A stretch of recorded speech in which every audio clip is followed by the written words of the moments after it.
being in the church and actively, so I understand how Foursquare is. So now we can relate on that level. Yeah. Now, growing up in Foursquare Church, you understand that there's certain things that are paramount, especially when it comes to. So you were like the choir person, you were backing up for all the singers, or how was it like for you? It was amazing. I won't lie to you. It actually helped me grow myself to know how to lay my backups, lay my my tonations, whatever I do in the church then. So it's been great, so I won't lie to you. And I really learned a lot from Jenny the choir then in Foursquare, and that's really helped shape my career too as well. So but then coming from Foursquare, so I'll say this, right? Yeah. When I wanted to start music professionally, I had a little backlash. Yeah. Especially when it comes to the church. My father was a pastor of the church, so he was like a bit different, right?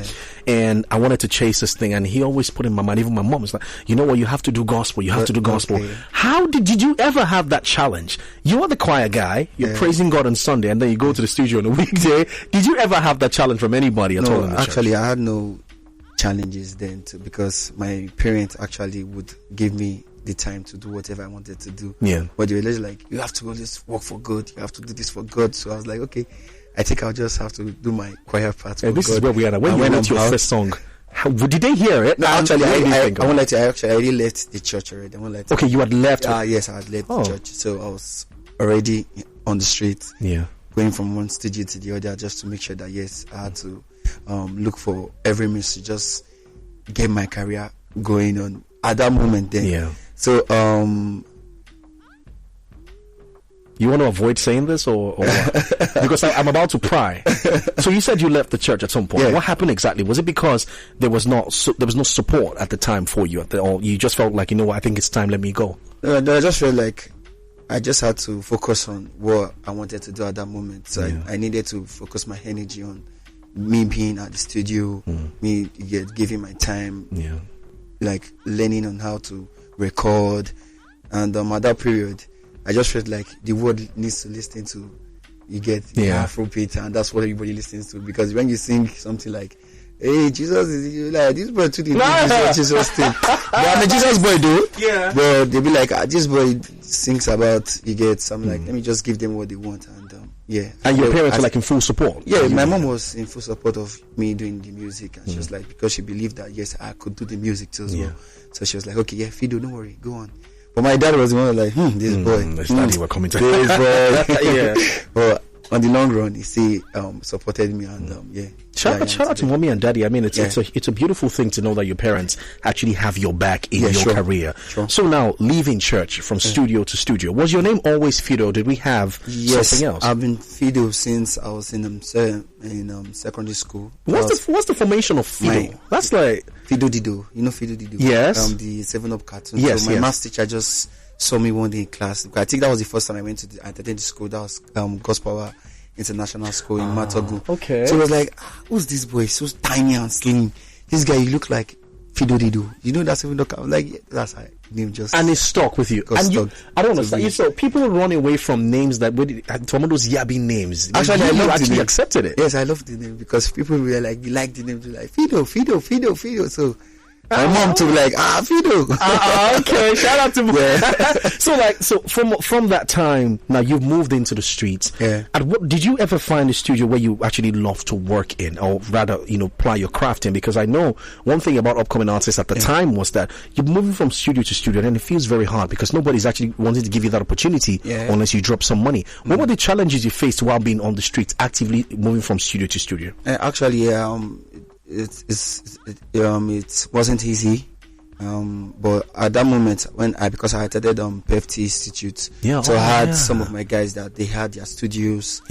So I would go to their house, I would sleep overnight, then we record, and so they enjoyed my energy, and they knew that I knew how to sing. So they were like, you have to come back to back.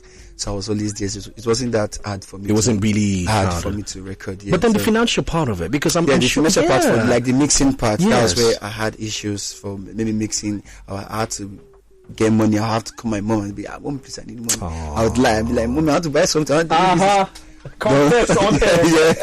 So, but I would say it wasn't easy, and it was also easy for me to on the long run. But like, everything just paid off for me. That's a fantastic line to go by. So now we're here and we have to talk about the trajectory from that point to Awolowo. Okay. A lot happened within that time.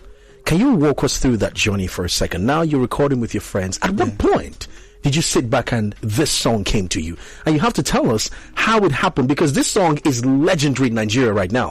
For every time, once we hear that initial, I don't know whether it was a bass that was played or something, but you see that intro, once we hear it, you know exactly. You're going to tell us who played that and the producer of that track.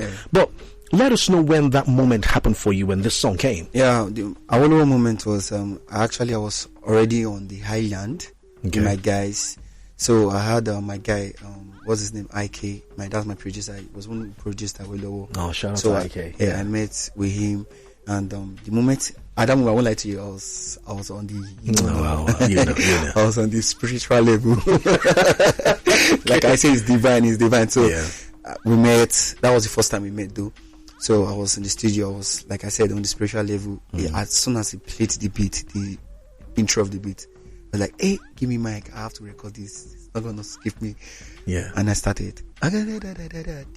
For real? I swear. And that's how I recorded it. I recorded this song. That was 3 years ago.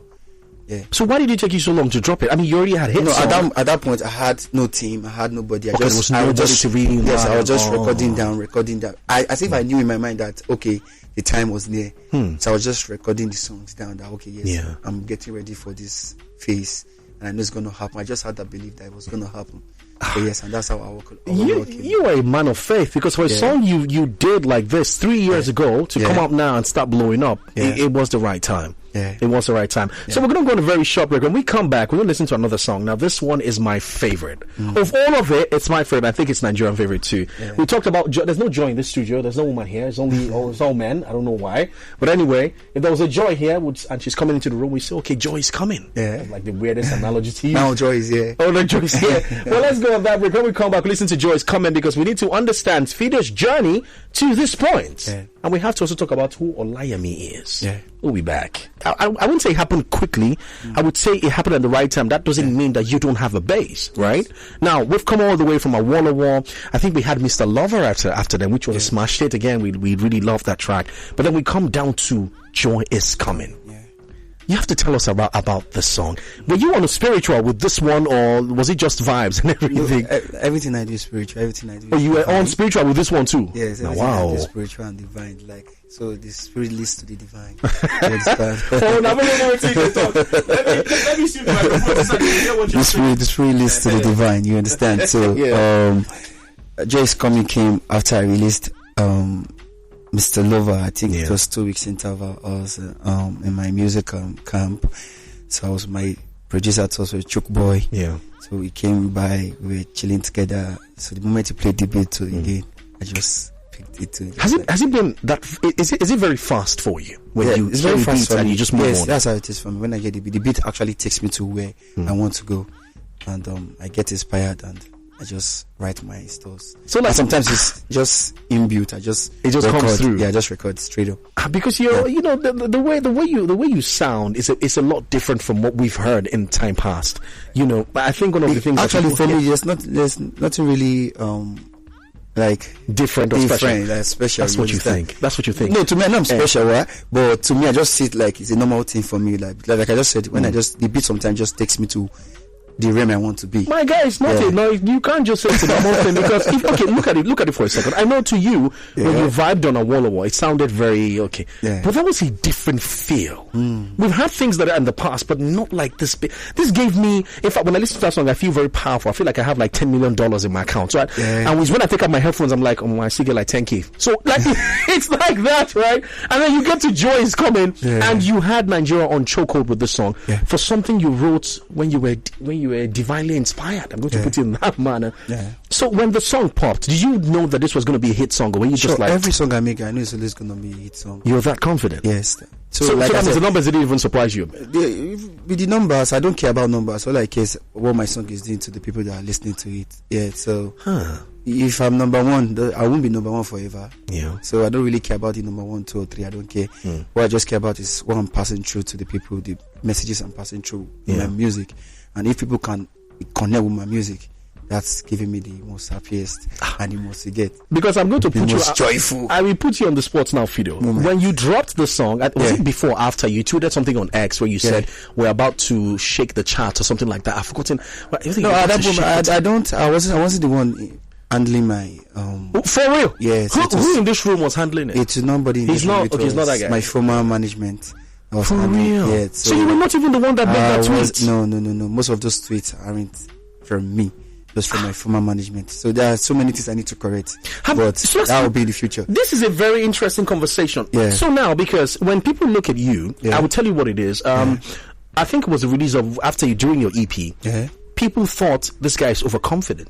And this was even before the EP. So when I saw that tweet and I saw that, I was like, even if you check the comments on that, but why have you not since that time actively said, guy, this is not, it was for my former management to, so you can clear the air. You know, sometimes people wouldn't want to listen to you, and you know how Nigeria is now. Even though you could come out and say, this is what it is. It's a lie. It's a lie. So those tweets not be you tweeting. So though I wasn't the one. Hey, so, now people get to know that I wasn't the one.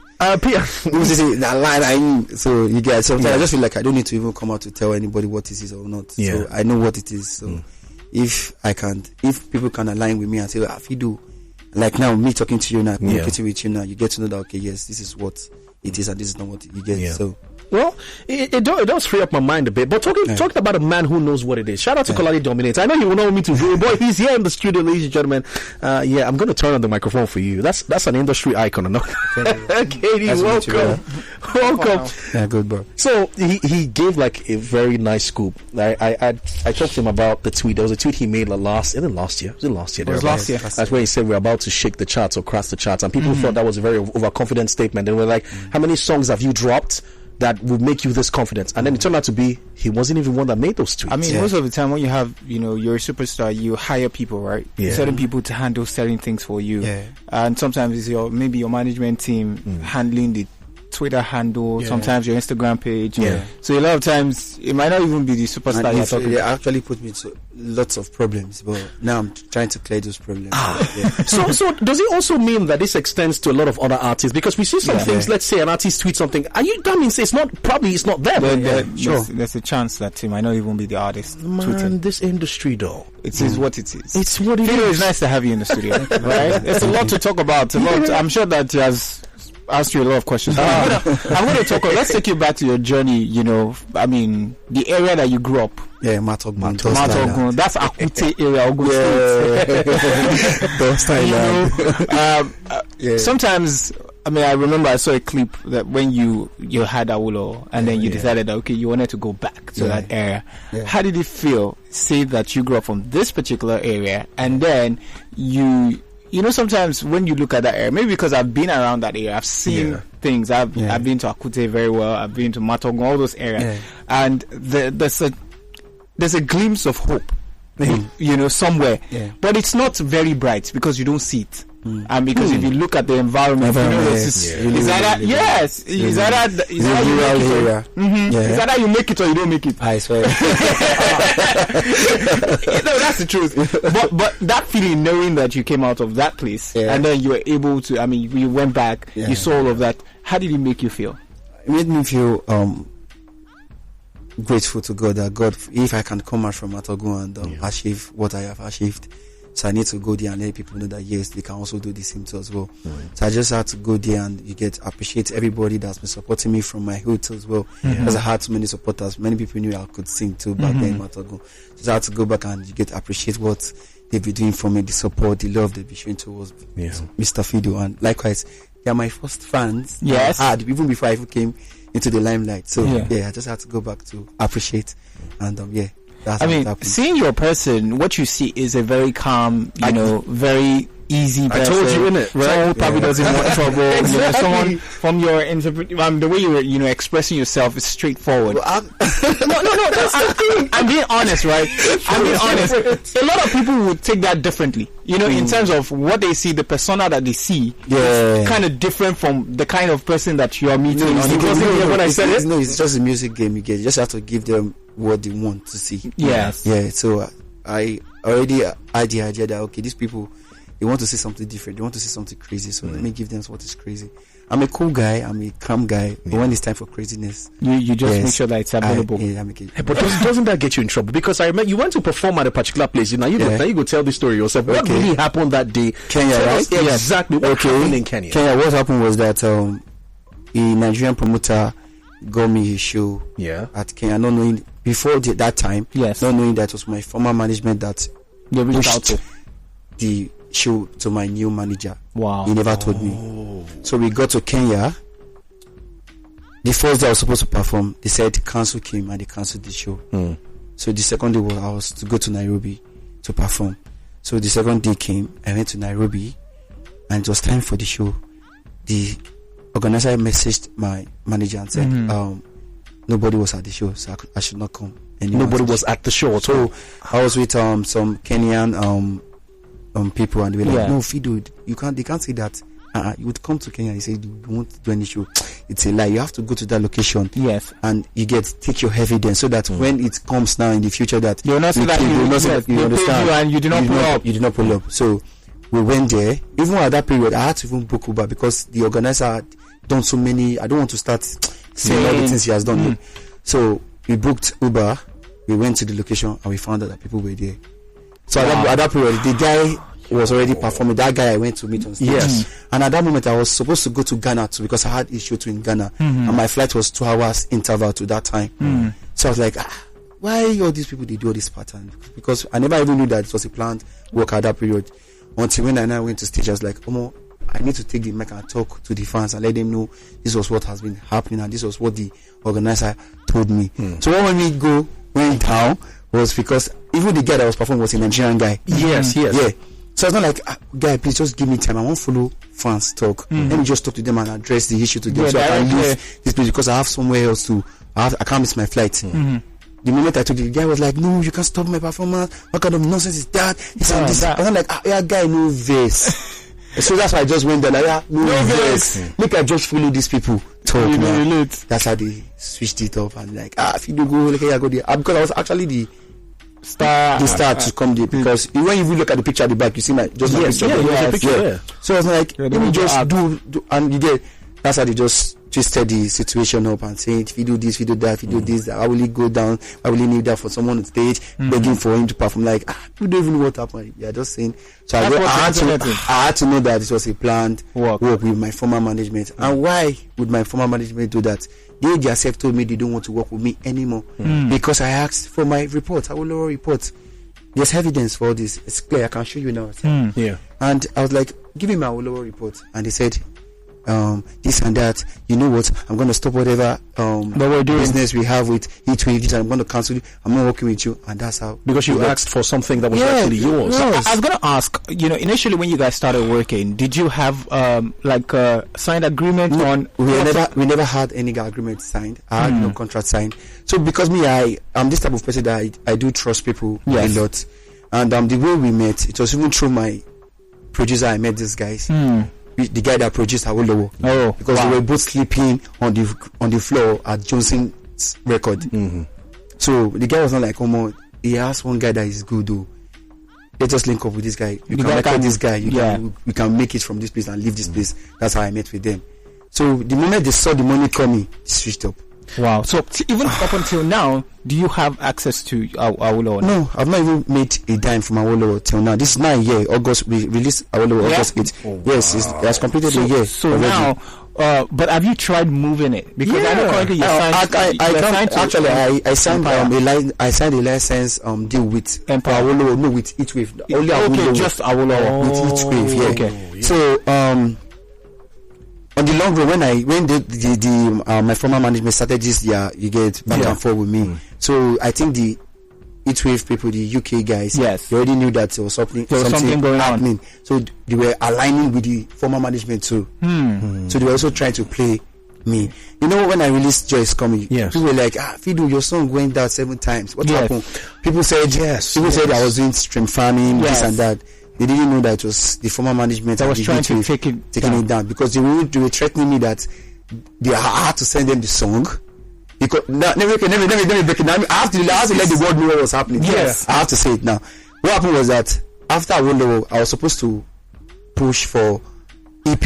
Yeah. So they said they were going to give me 85k advance for the EP. So the time came. That was when I released Mr. Lover. Yes. Mr. Lover was supposed to be part of the EP. Yes. So that's why I released Mr. Lover for, so that people can know that I'm not a one-way artist. You understand? So it was not time for the EP to drop. These guys just came back and said that they don't invest in EPs anymore. What they invest is only on singles, and they feel like I don't have any song that can beat what 𝐻𝐻𝐿 has done. They never knew I had Joyce coming. Oh. And at that time, my management already said they're not working with me again, because when I asked for 𝐻𝐻𝐿 report, so I'm not like you guys. They came to Nigeria. The white guys, they saw me. I was like, they said that they don't feel like they can put more money. If I have another hit song, they will also come. They will do business with me again. My mom was like, yeah.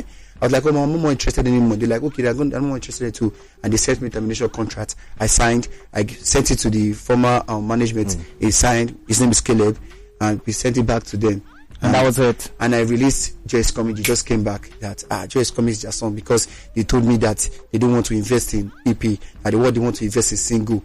And I went to release single at their back. I'm like, I don't understand. I'm not your artist. I thought something had been signed. Signed already. What are you now talking about? I don't understand. It's just very clear and simple. Yes. So what are you guys saying? They said, now you're not telling me that I should send the song, the master to them, and they're going to give me the advance for them. I'm no way. It's that not going to doesn't happen. That doesn't work. That's why they started threatening me that, okay, you know what? If you're not going to do this, I'm going to take down the song. So they felt like the moment they take down the song, I'll come back and start begging them and say, I'm sorry. So they felt that they saw that like, this guy is still getting mad. What did they push this? Who is backing up this guy? Like, I just had confidence in myself that, if you guys can do this to me, and it is very, very clear and glaring, like, I can never have anything to do with these guys anymore. So I just stood to my own ground. I was like, no way, I'm not going to succumb to these people. No matter what you guys, if you guys claim you want to destroy my career, okay, no problem. Since then, I've been facing the issue.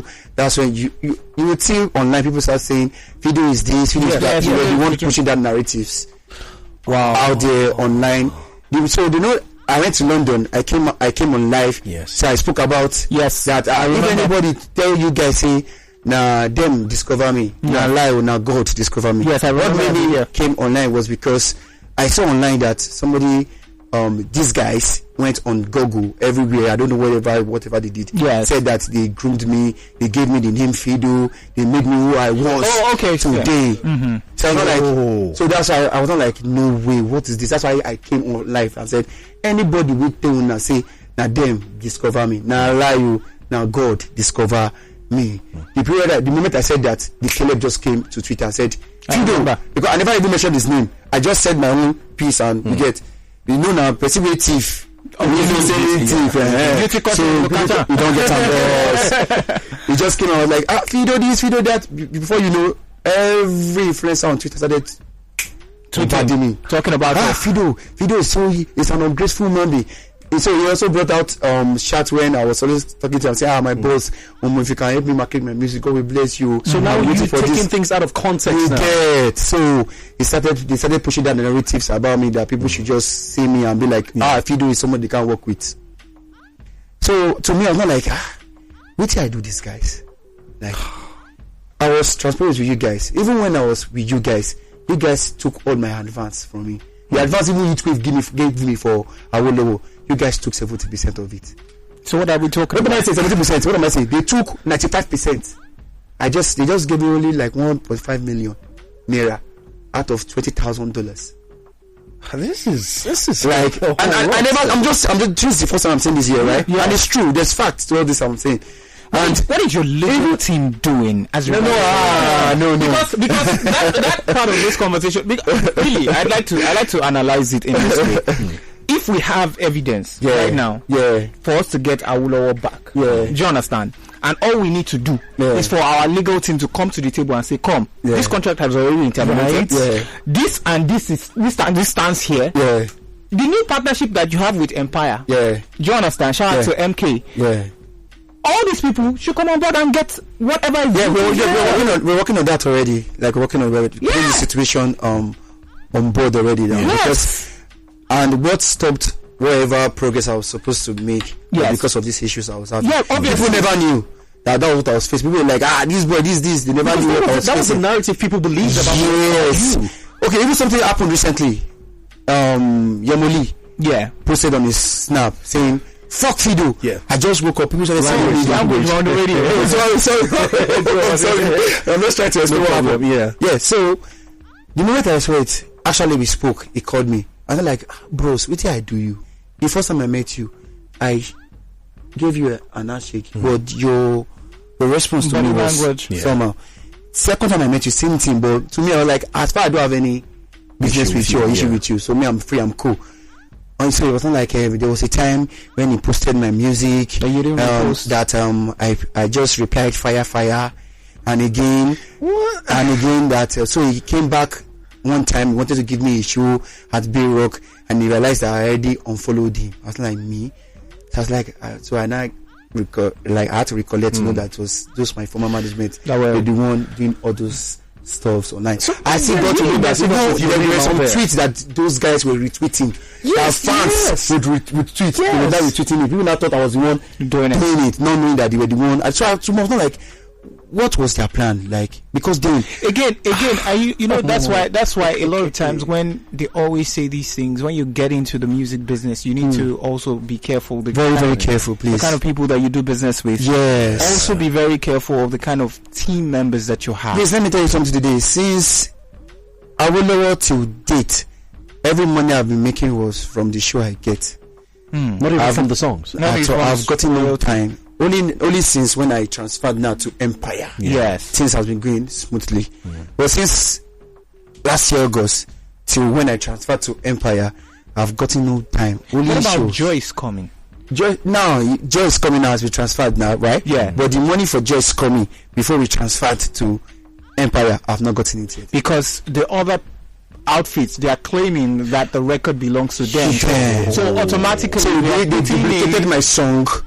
Now, when you go on the DSPs, you would see 2 Joys coming. So it was the other song was licensed under the former management. So that's what I'm saying. So what agreements are they? I'm not gonna lie, I don't arrest them like this. So matter the gun like this. Me, I don't worry. Everything is clear. Because this part that you mentioned is the most important part. Yeah. I mean, for over a year, these are 2 huge records. Yeah. That has been very, successful. Yeah. That has made your career. Yeah. People should. I understand the placement of people having to, get splits, get your share out of something. Yeah. It's a different thing. So money comes to the table, you get an advance. Yeah. You say, okay, say we work together, I'm entitled to 20%. Yeah. You give my 20%. Yeah. FIDO, take your percent. This remaining percent, now we will push this music. They will push the music like that. So everything is properly structured. Naturally. So you don't go back to the table and then change agreements and then you are now stuck. Because what has happened right now is a case where certain people have just made you, very, very, very careful in terms of the kind of people that you do business with. And what he would do in return is when you also begin to sign artists or you will be very watchful. And a lot of times that can be tricky. And I think, I'm happy that there's something going on right now behind the scenes to make sure that justice is being brought. Because those are the kind of factors. Brother, I won't lie to you. It's just God has been keeping me. That's what they show as well. Like if God didn't love me because I know God loves me so much. So my career would have been so down by now. Because their plans that people have of you. Their plans. Their plans was that they would just destroy the career. I would go back to Matogun. Yeah, that was their plan. I mean, but at the end of the day, nobody can really destroy anybody. It's not. But let's leave all the whole story and talk about the new ones. I mean, trust me, your EP fantastic. It came out. Thank you. And for what it's worth, you also decided that you were going to bless us with the remix. With 𝐿𝐴. And a lot of people did not see that coming. A lot of people felt like, yes, FIDO has, and that's what happens when you have a record that is that big that everybody wants to make a remix, right?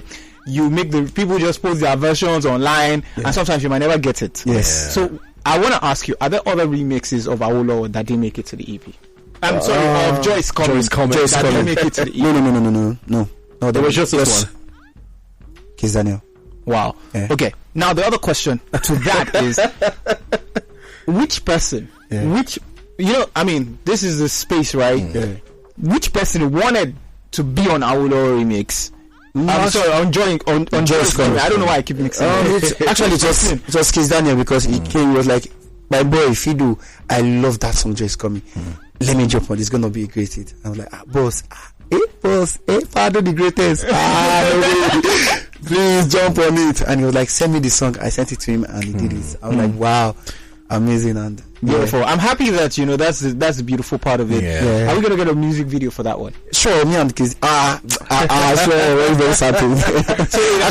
Actually, boss is busy at the moment. Yes. Well, as soon as he's less busy, then we kick off. And shoot the video. Give me video, because I think that song is that particular. And thank God we are also in the same platform. So it's very, very easy. It's easy for us to get your music. Very, very easy. All right, ladies and gentlemen, we'll go a quick break. We'll play that song and then play Dorakpo. Honestly, we need to talk about this EP. I mean, we need to talk about the EP. There's a lot of records to play. We'll play Dorakpo, and right after that, we'll talk some more. Stay right here with us. Don't go anywhere. Thank you. 3 minutes past 3 o'clock, you were listening to the Lunchtime, and this is the show that, brings you closer to your superstars. And FIDO, it's a FIDO exclusive right here in the studio. It is. We're talking, we're having conversations. I mean, you don't want to listen to the things that we're saying on the radio because it's not for you. Let's focus on the one that is for you, which is more or less like the music. So the music part of it, right? We spoke about a lot of influences, some of the things that you've done. So we said we're going to focus on the good stuff. Yeah. So let's focus on the good stuff. Now you have this EP. It's doing pretty well, and you have the tat also in your hand. So you have the EP. Tell me, what was your expectation when you put out this EP? What were you thinking? And trust me, how did you feel? The reception of the project as well. How did you feel when it came out? When I came about this EP, the plans and everything I put together to bring out this EP, I just had this mindset that I have to let the world know who Mr. FIDO was. I had to let them know this is who Mr. FIDO is, because most of my fans and most of the people out there don't really know who I am, because they have a different perspective of me out there. So I just had to make sure that, okay, yes, in every song that I put in the EP, in the project, I need to impute little story of myself, where I came from, my journey, how I have started. Shout out to Olubukola for it. I have started the journey and the hopes and downs, the struggles, even with the greatness as well, because no matter how I have said I've faced so many stuffs in the music industry, there's still other things to be thankful for. You understand? So and 𝐼𝐍𝐼𝐍 as well is a very powerful name. The meaning is where it suits me, where it befits me. And in the song you will listen to say money, hey, my money. I have to let them know that FIDO, Abiomola, my money must enter, man. And for Omologo, I have to let them know that 𝐒𝐿𝐴, you have to pay me my money, because he's owing me a huge amount of money. And he has to pay me my money. Very simple. Thank you. I like it. You're one of those people that, you always talk about your experiences, and your experiences make a huge part of your music. So let's look at it from the dynamics of, where we draw motivation from as Africans. Most times we draw it from our environment, our surroundings and stuff. But, now, the place you were when you made some of the songs, like the place you were, I mean, coming from Matogun, the zeal, all of that is different now. You're in a different state of mind now. I mean, now money when they touch your hand. Or Latin they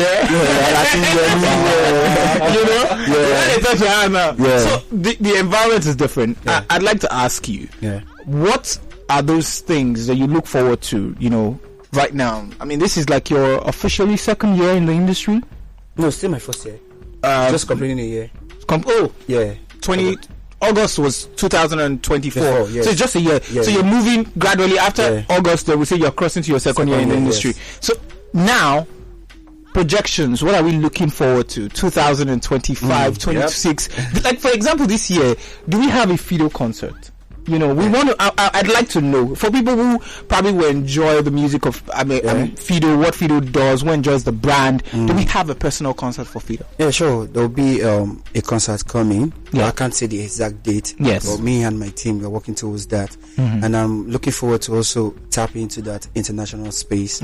Also get to do what my other colleagues too are doing, the likes of the collaborations, O2 arenas, and the rest. And I also want to make sure that I tend to put Afrobeat into their face and let them know that yes, Africa is unique. Yeah, my sound is unique, and you get there's opportunities for other artists coming too as well. Let's talk about what you intend to do in terms of the shows and the arenas and stuff like that. Do you have a lineup? Because right now the EP is out. It's time for you to carry the music now and start going from places. So, what's the lineup in terms of? Are you starting from home? If you're not doing it from home, tell me. Actually, I'm starting from home because this is the main origin of where Mr. FIDO came from. Yes. So from here, then I'm teleporting to the international UK to be precise. Okay. America and other So tour is on the way. Yeah. So we're happy. Yeah. Now we know that we are secured. We'll get to see you perform because it's been a minute. The normal shows, conventional shows you're performing. Sure. We want to see Mr. FIDO's personal show. Sure. And I think the EP has just ushered the perfect moment for you to give us that tour. So please, everybody working at the back end, make that happen. All those guys here, it's gonna happen. Please make sure. And the ones that are listening to us via this medium, make sure you make it happen. It's gonna happen. So beautiful. Now that we've cleared that, let's also look forward. Possible collaborations in terms of international collaborations. What are you looking at? A lot. I'm looking at Chris Brown. Okay. I'm looking at Billie Eilish. Why Billie though? Because I love that's a very long shot. I mean, because it's not even about the long shot. I think for me it's why, because a lot of people would Chris. Okay. Yeah. I mean, I think Chris already has a Yoruba name or maybe Igbo name by this time. So because he's a friend of the family, But Billie, she's not somebody who really does a lot of Afrobeats. I don't really. I'm someone that I can venture to whatever sound that comes my way. So if I tend to work with Billie, I'm just trying to. There's something that you want to get from that. Part of a sound and impute into my sound and see how it's going to be, and I'm sure it's going to be crazy. It's going to be very wild because I mean, Billie Eilish, the list of all the international artists that Nigeria has performed with, I don't think she's ever done anything Afrobeats ever before. I don't think. So now let's come back locally. We know the major people that people like to always do collaborations with, but for you, it's a case of who haven't you done a collaboration with? So let's put it like that. I would say because I'm a busy fellow, and every other of my colleagues too are also busy too. So when we get to meet, then we can work. But at the moment, I've not met with most of my colleagues in the industry. So when I hopefully when I get to meet with them, maybe in the studio or where we can tend to make music together, then anything that magic will happen. That's pretty fair, and I think that at this point in time, it would be so nice to probably see you, make a record with Olamide. It will be because it's gonna happen. I saw that conversation also on social saying Olamide is one person that even if you're not signed to your own record, if you're going to be signed to anybody, it definitely will be Olamide. But why Olamide though? Because I love him. Because I would say, since I've been venturing my time into the industry, I've seen Badu as someone that is straightforward. So for me, I don't know about what other people know about, but for me, whatever I've seen him do with his everybody, artists, people he has signed, you always hear good news about Badu. So I just love Badu. Wow. It's just natural. You get it? So okay, so if Badu puts a call and says, FIDO, my voodoo, everybody on the street. Because at the end of the day, there's also the collaboration YBN and Empire. I think it's going to be very seamless. So beautiful. It's going to happen. I believe so. Okay, so now we have that on stand. But then also the last part of the conversation. Let's look at the role of family in all of these things. You know how important family is. How have you been able to manage? Shout out to your cousin who you mentioned. Who is a lawyer, Emanuela. Shout out to her. But the role of family in the space, in what keeps you being FIDO. Talk about the role of family. Has that helped you? Also on the side of how do they feel knowing that? My mom, she's the most happiest woman. And every of my family members too, they are so happy to see me achieve my goals and live my dream, because they know that even my cousins in the US, they'll be like, FIDO, you'll be saying you want to sing and you actually made it. I'm like, So it's been amazing. They are so happy for me.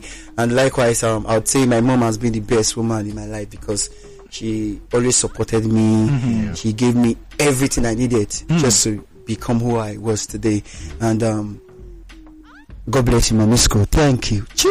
No problem. I think that's it for us. The conversation is just complete, you know, and I'm happy that, you know, your mom is excited, you're also excited, which is a very beautiful feeling. There's no feeling that is as huge or important as that, you know, seeing a parent who probably wants so much greatness for their word, and their word also goes on to, you know, excel and succeed. I'm sure that right now she's going to be spending more time in your house. That's my son. It is what it is. So, Fido, I'd like to say thank you so much for stopping by on the radio. We had a lot of fun. We spoke about a lot of things, and we're happy that you're also able to clear your name, which is very, very important. We don't get to see a lot of artists, you know, get away with that. Sometimes they can do so much, and you might not have the opportunity to have done so much damage, and life will just be life, you know. But we are happy that you had the opportunity to do that. But in the meantime, how can people connect with you across social media? And also, 1 word, 2 words, 3 words for your fans. If you want to connect with me on my social media platform, on IG, Twitter, TikTok, whatever platform, just type Mr. Fido, MrFIDOOO. Mr. Fido. And to my fans, I would say keep on believing in yourself, be faithful to God, and you get the rest is gonna fall in place for you. Beautiful. We're happy. Deep stuff. Anyway, that's why they call him Omologo. I decided to put it on this on his EP, 𝐿𝐼. We'll play that song and play many more. But understand, no matter what happens in your life, joy is coming. Joy is definitely coming. Thank you. Did you enjoy this video? Hit the subscribe button for more. Leave a comment and like. Thank you.